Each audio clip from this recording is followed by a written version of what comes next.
So now's the scary part. Now's the part. This is the part where I drill holes in the kayak that I spent almost $4,000 on. This is not for the faint of heart, but I believe in the Boonedox.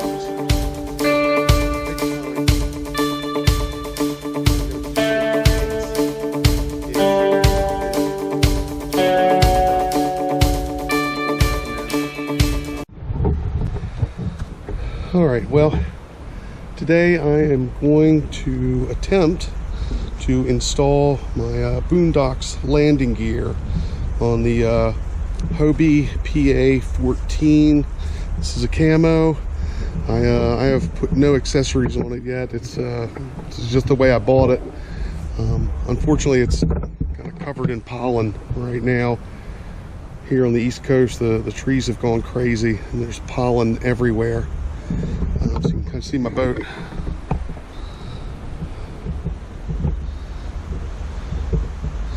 I've already taken the oar clips and I moved them. So normally the oar clips would be here, but I put the pad eye there, then the oar clips here. Same thing on the other side. You can see the pad eye, oar clips. The way the Boonedox are going to sit, the oar clips would get in the way. So the Boonedox will sit under the rail here, and the kit comes with buffers that go under to raise the rail up a little bit, new bolts for the rail. Anyway, let's get started. Let's go over the parts real quick. So you can see I've got the tall wheels for the Boonedox. There are the knuckles, long bar. Nice thing about Boonedox is because I just bought the kit, the old kits used to come with these shorter bars here, but now you can see they now ship them with these longer backing plates, so you can actually get more support.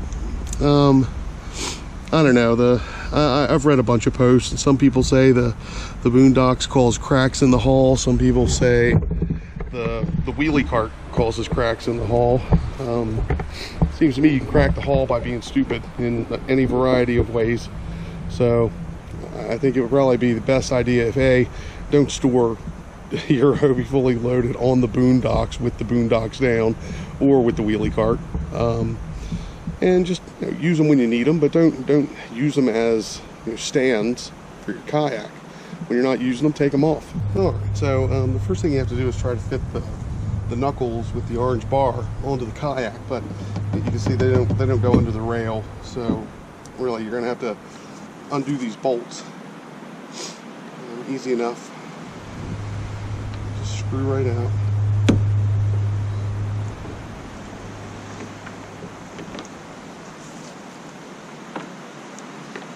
These caps slide right off. One recommendation is that you put some tape over your bar, so you don't bang your bar up while you're trying to manipulate these pieces. Alright, so I'm going to go ahead and just going to take the bolt out on the other side and get both knuckles up there and slide the orange bar in, try to get the orange bar aligned. So now I'm going to take a 1/8 inch Allen wrench, and I'm going to use these set screws to lock the orange bar in place.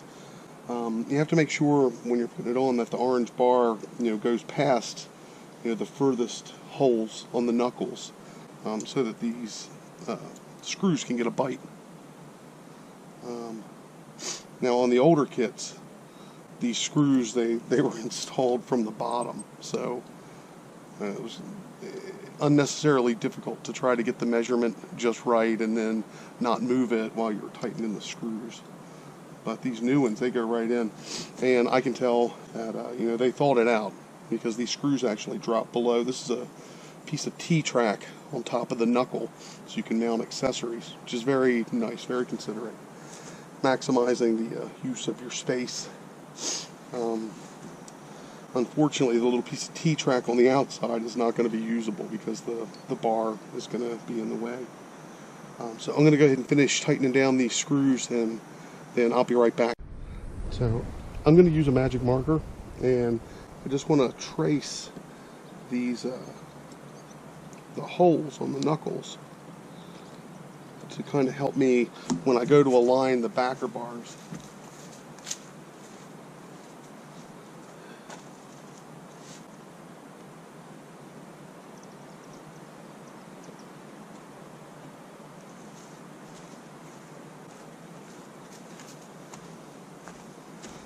If I was going to tell you anything, I would just say take your time, make sure you get it right. It's a very expensive kayak, and you're getting ready to drill holes in it.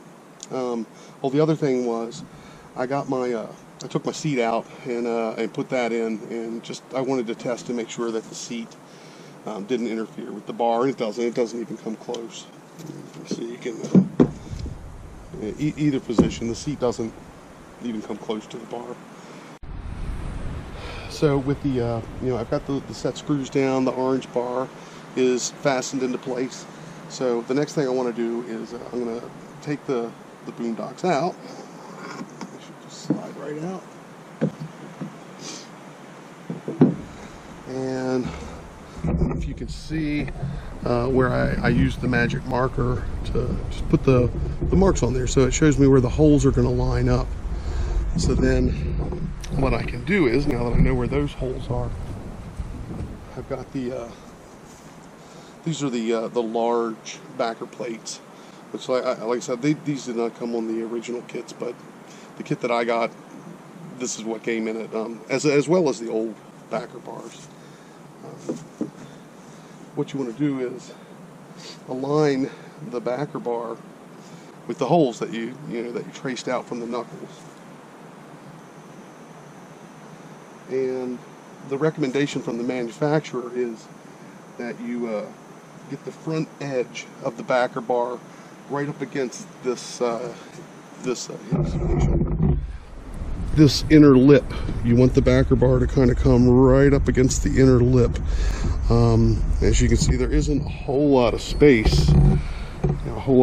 Here for you to put the backer bar. All right, so I've got it in a place where I think it can be happy. So now I just need to mark the holes on the backer bar. So now's the scary part. Now's the part. So now this is the scary part. This is the part where I drill holes in the kayak that I spent almost $4,000 on. This is not for the faint of heart, but I believe in the Boonedox. So take your time. I'm going to be using a 3/8 inch drill bit. That's what the Boonedox people recommend. The bolts are a little bit smaller than that, but you'll have some play. It'll be a little bit easier to thread the backing plates. Anyway, say a prayer. Make sure you got a fresh battery, sharp bit, and here we go. Alright, so what you want to do is you want to pull the bar to the side a little bit, get it out of the way. Line your drill bit up, make sure it's nice and square. Go slow and easy.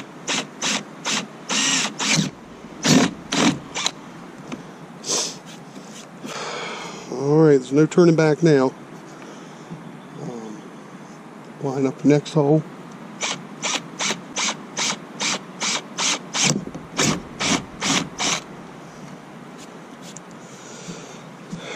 Alright, and just rinse and repeat. I'll bring you over here and show you the other side.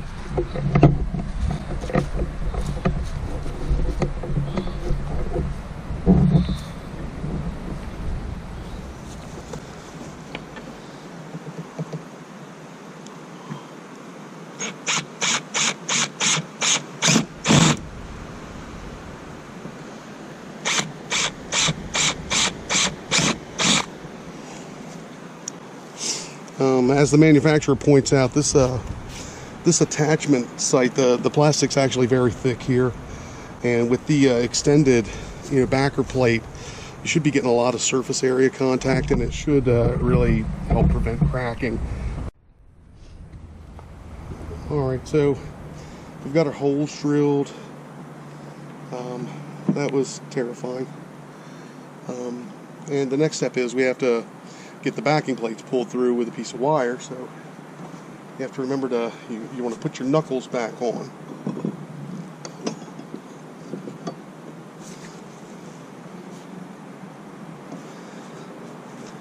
So once you put the knuckles back on, with any luck, the holes will actually line up, and they do. Thank God.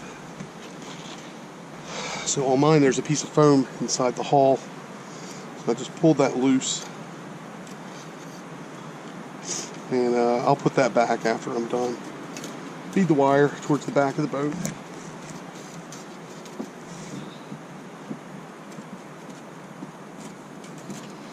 Then you can reach in and grab it.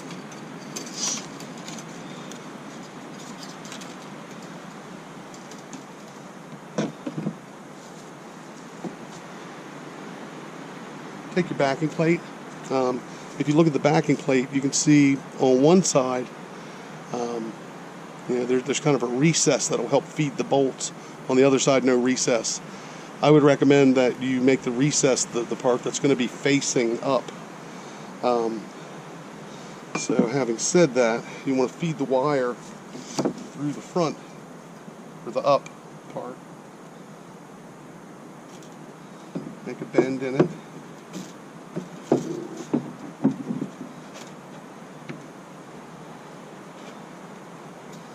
Bend it over.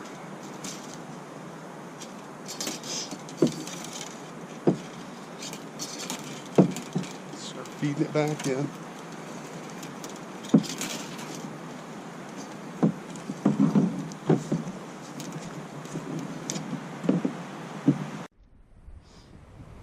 Pull the wire up.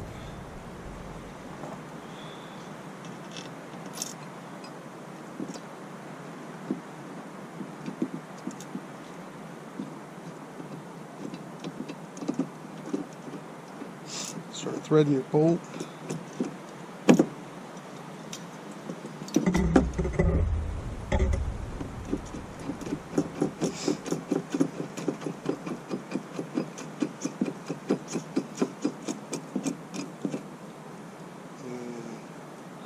Once you got the bolt finger tight, you can probably pop this wire out.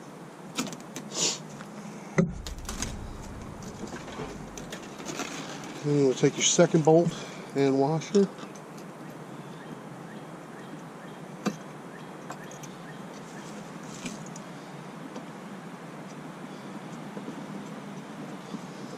Just finger tighten it down.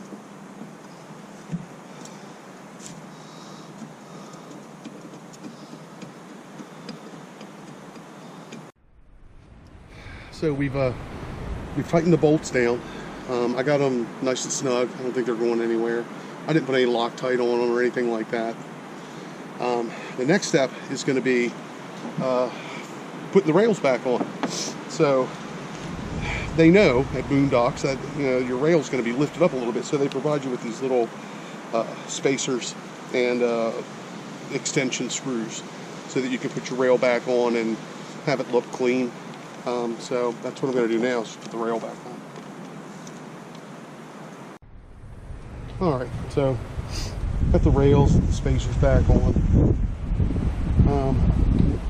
So the next step is really just to put the wheels on, see how it looks. So there you go. So that's a left wheel.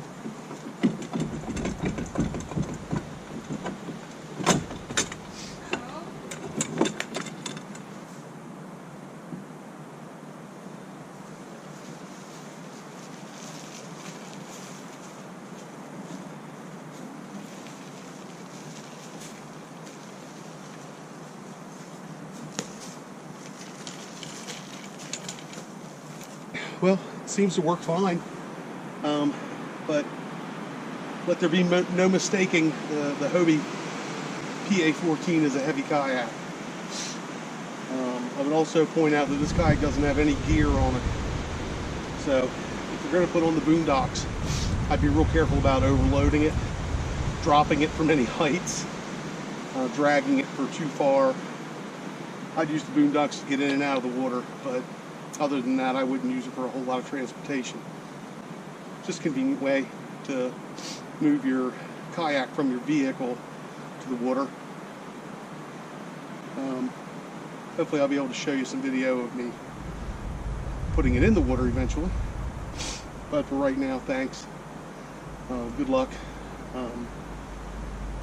Good luck when you drill the holes in your boat.